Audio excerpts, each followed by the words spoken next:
My gebed vir jou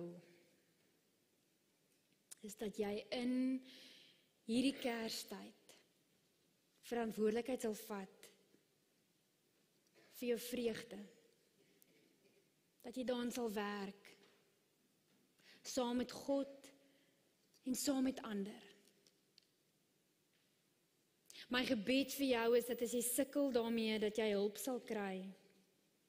Dat jy jou trots in jou sak sal steek en sal verstaan dat niemand jou kom red nie, dat God jou roep en ander mense gemaak het om jou te help.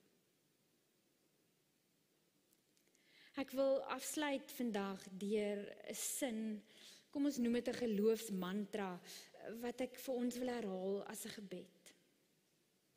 En wanneer jy in hierdie week kom en jy kom agter dat in jou gedagtes, daai 14 negatiewe gedagtes, daai 14-1 ratio, oor en oor en oor herhaal.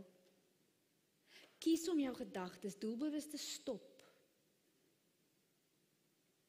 en herhaal dan die volgende vir jouself. Ek kies hoop, want Christus bring lig.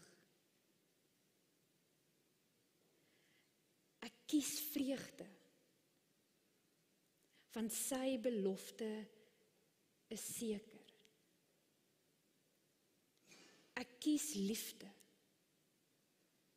want God kies my. En ek kies vrede, want sy teenwoordigheid rus in my.